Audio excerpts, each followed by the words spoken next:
Eiffage Construction, c'est le troisième major français du bâtiment.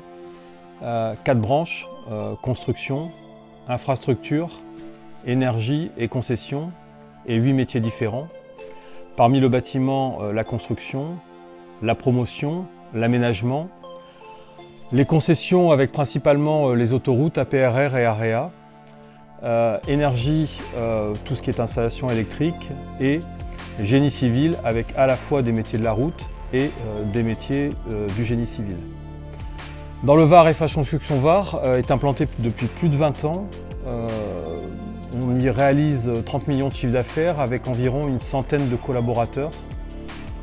Une grande partie en marché public, mais également des marchés privés. Une grande force d'Eiffage réside dans la structure de son actionnariat. C'est aussi un reflet de son engagement sociétal. Plus de 80% des collaborateurs à travers la France détiennent 20% du capital.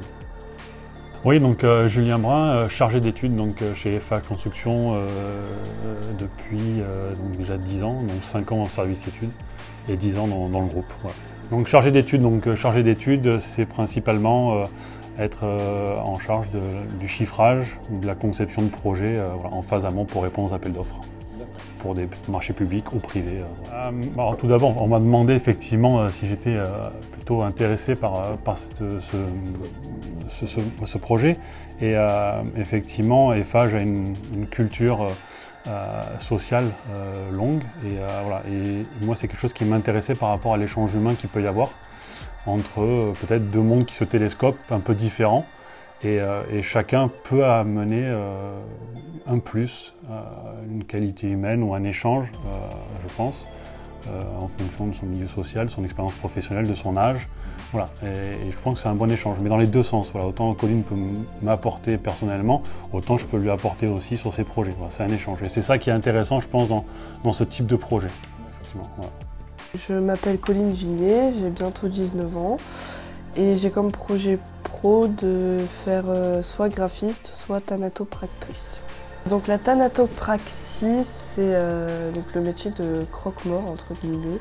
On va maquiller et habiller les défunts avant l'enterrement ou l'incinération pour que les familles puissent venir le voir. Donc, je suis à l'école de la seconde chance. Ce qui m'a motivée déjà, c'était de base je ne connaissais pas du tout, donc pourquoi pas découvrir quelque chose de nouveau. Et puis pour m'aider dans mon parcours professionnel, tout ça. M'aider à trouver un stage, à m'améliorer pour des entretiens d'embauche. J'attends de trouver ce qui me plaît, donc soit que ce soit un métier comme un stage ou une formation. Un des trois je veux, donc on verra bien.